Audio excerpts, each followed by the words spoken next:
You're trying to decide if you should pay off debt or should you invest first? Ooh, that's a good Which topic. one should I do? My name is Darius. And I'm Carmen. What a juicy topic to start off with, because we get that all the time, debt or investing. So what do you think? Yeah, and we also see it when we watch other YouTube channels Yep. or read other books. There's always this dilemma between what should happen first. Should I pay off debt or should I invest? Chicken, egg, chicken. What do we do? Right. Now, before we tell you exactly what we would do, let's talk about the reasons why we're asking this question in the first place. Yeah. Let's lay it out. Let's lay it out. Because when we think about paying off debt first, making that decision, maybe we have debt because we don't have a savings account. We don't have an emergency fund. Maybe we have debt because we don't have a budget to help us understand how to best use our money. One thing to understand is if we don't have these things in place and then we go to invest, we're just going to continue having these same problems that we have right now. So it's probably a good idea that we fix the leaks first before moving on to something else. Yeah, I'm glad that you said that. So, it happens all the time when we think about Americans and where everyone is today. So these days, the average American, has debt. Every household typically has debt in some form. So we have to break that down. If you're thinking about investing, we first ask you, let's look at your household, your current economy, and what is that comprised of? Do we have cash flow? Meaning, do we have extra cash left over each month when we pay our bills? Of course, you better be paying yourself first. The other thing too is, do you have debt? If you have debt, then maybe, okay, well, let's just think about that. Put that parking lot, put that off to the side. What else is making up your financial makeup right now? Right. Now, one telltale sign when we talk about having a budget is you have to know your numbers, because there wouldn't even be a discussion if you know your numbers. True. And a good example of this is if you are paying 20% interest on on a debt, and you can only get 15% from an investment, then it makes sense for you to pay off the 20% interest first, because if you decide to continue paying the minimum payment and then invest, you'll have a difference of a negative 5%, right? So it's really important that we understand our numbers to help us make an informed decision on what we should be doing with our finances. Yeah, absolutely. And for us, it was really a awakening call when we recognized, because we wanted to do all the right things, right? When you think about financial instructions, that financial education, what people say is, one, you have to have debt because you have to have a good credit score, because you have to show the banks that you're good with credit, you're good with repaying, and you're good with taking money and repaying it back. So you have to be in debt, right? Yeah. Basically. And then two, you have to make sure that you have some investments. You have some money circulating, you're creating some sort of cash flow, but a lot of times people don't even know what that entails, and they get in stocks, they get in Bitcoin, they get whatever it is, but don't truly understand how those two come together. Yeah, now one thing I would say is I think there's a misunderstanding on the fact that you need to be in debt in order to increase your credit score. You don't need to be in debt to increase your credit score. You just need to show that you can borrow money and pay it back. So that doesn't mean that you need to carry over a debt payment, a balance, and pay interest on that in order to show that you're a good steward of money. But think about it. Oh, I'm so glad that we're talking about this. Just think about this for a minute, right? If we need to have good credit in order to purchase things, houses, cars, whatever it is, our utilities, we need to show that we have good historical payment data, right? So just think about this from a financial industry. This is genius. And I'm just thinking about this. So bear with me as I'm collecting my thoughts. It's genius for them to set up the credit system in the way that they did, because again, it keeps us all on the hook. We all have to borrow money. We all have to pay it back. And we have to do that multiple times in order to show historical data that we are good stewards of money. They've set it up because that way we can borrow more and more money from them time and time again. Right. Now, the debt that we're paying is an investment to them.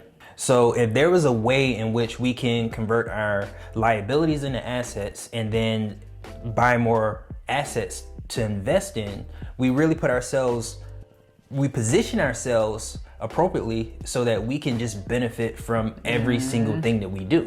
Absolutely. So how do we do that? Yep, that was a nice setup, right? Because we're setting this up to talk about infinite banking, which is what our channel is about. But again, going back to the financial industry, we always talk about this is a game.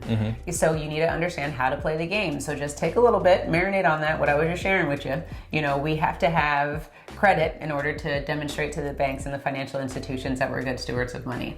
And how do we do that? We have to borrow money from them. Right. Now, you mentioned the fact that this is a game. Yeah. Now, you know, I used to play video games, and I know that there are how-to. They used to be like magazines that you can buy that offer you walkthroughs, Show you shortcuts and stuff. shortcuts and different things. That is still being offered. Now, most of us just go through the game and figure it out along the way. But there are also shortcuts, magazines that you can buy in which show you how to best play this game. Or YouTube University. Or YouTube University. But at the end of the day, there are cheat codes and there are walkthroughs for every single game that we play. So are you trying to find those walkthroughs to help you get from point A to point B? Because that will eliminate the discussion of whether or not you should pay off debt first or invest. Yeah, as you were saying that, I'm thinking of like playing Super Mario Brothers. And you know, you can either run on the land the whole time, or you can jump up in the sky and there are all these like secret back doors hidden behind the clouds. They're there the whole time. You just got to know that it's there. Right. Yeah, 100%. I felt like I was onto something. You know that it's there the whole time, but you just don't know that it's there. Man, Right. it's crazy. It's crazy. That's life. That's life. That's a good example of what we about this financial game. There are secret doors that we know that are there, but you just have to know where to go to benefit from them. And it, like you said, it applies to everything in life. When we think about nutrition, when we think about health, we think that we're eating healthy, but if we actually take the time to read the labels, maybe some of those ingredients aren't the best for us. And it's all there. It's public knowledge. But are we taking the time to educate ourselves to understand all the encompassing things that's going to affect our mental, physical states? Right, because you know there's different levels to it. There's beginners, there's intermediate, and then there's experts. A lot of us play this game the entire time on the beginner level. Yeah. And what we need to do is elevate ourselves to the intermediate. And the more we consistently play this game, we become an expert. A lot of us aren't focused on playing the money game. We're focused on being a part of it. We're focused on, doing our job so that we can earn time in the place of money.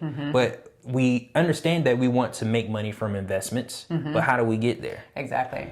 And I feel like this all correlates. Like if we go back to debt versus investing, Nelson Nash talks about this in his book, Becoming Your Own Banker, where he uses an airplane analogy, where we're talking about tailwind. So when you think about, think of your finances as an airplane. You know, your all of your finances and cargo and everything is up on this airplane. Your airplane consists of passengers, it consists of cargo, it consists of people, and you have to think about that all encompassing of your own finances. Now, are you going into a headwind or do you have a tailwind? Right. So that the headwind is everything that you are coming up against. Do you have debt? Do you have things that are holding you back? What are the things that are keeping your airplane, this ship in air? What are you doing to keep this thing flying so that you can make it to your destination on time? Or even to the right destination, because with the appropriate tailwind, you could be trying to get one place and end up something else, someplace else. Headwind. Headwind can distract you. Headwind can move you off your course or your destination. Exactly. So when we think about debt, is your airplane getting pushed up against debt? Is it getting pushed up against your mindset? Are you holding this plane back from being able to get to its destination? Or do you have a tailwind behind you that's pushing you to your destination so you can get there faster? Right. So that's what we want that's the visual that we want to paint, thanks to Nelson Nash and that beautiful illustration of just what can we do with our finances and how can we put this in a better position for ourselves so that we can make sure that, okay, if we have debt, we got to do something about it so we can get rid of that headwind. And that all we have is a tailwind at the end of the day, so we're moving faster. And our investment, we have more money to contribute to investments, which is allowing us to accomplish those financial goals faster. Right. So let's hopefully we gave you an idea or painted a picture of what we would personally do. But Did we say it? I don't think we said it. we said it, but let's better illustrate it. Okay. So us personally, what we decided to do with our finances is we had additional funds that we were able to save, additional cash flow. So we created an emergency fund first so that it can prevent us from getting into more debt than we already had. Totally. And with those funds, what we did is we started depositing that into our own banking system. Yes. And when we say banking system, we're depositing into our storage facility. Instead of a bank, we're depositing this money into a whole life insurance policy. And what that whole life insurance policy allows us to do is we're able to get loans from ourselves, and there is no time frame in which we have to pay it back. So we then replace the high interest debts that we have with low interest loans from our credit cards or debts that we have, and we started paying ourselves what we were already paying. Yes. So now, instead of this being a liability for us, it is a asset into our system. No, I was going to say, but now I know everything that Darius said. It's a complicated system. It's not complicated. It's actually just simple once you go through it. So if you want a breakdown of everything that it is that we're doing, we actually have a masterclass where we walk you through all of this so you can do it the same for yourself. So make sure you click on the link below so that you can determine exactly what it is, what we do with Infinite Banking, and how you can apply it to your own self and on your own scale. Right. Now, just to finish the story, along with the assets that we converted, the liabilities that we converted into assets, that's now additional funds or tailwind that we can use to invest. Yes, yes. Now, the important thing to understand about investing is a lot of people want to invest, but they don't know what they should be investing in. Yep. There's one thing to say that I want to get involved with real estate, but it's another thing actually doing real estate and understanding what part of real estate you are a specialist in. Because if you don't have that up front, then you might have money and have no place to put it. Or you have money and end up losing it because you are not educated on the investment that you are trying to invest in. Yeah, I was looking at my notes here because I wanted to make sure that we hone in on that point, because it's really important with the headwind, with the tailwind, with everything that we're doing. That's all going to affect where this airplane goes. So when we talk about what it is exactly that it is that we want to do, we need to hone in on that because that's going to contribute to that tailwind. If we're lost in the sauce, that's going to be a factor in the headwind that we have, which is going to affect where we're going. Right. So the moral of the story for us is to do both. Put yourself in a position where you can benefit both from debt and investing, because one man's debt is another man's cash flow. So it might be debt, but if you position yourself correctly, it can be cash flow for you, depending on how you, if you decide to become your own source of financing by becoming your own bank.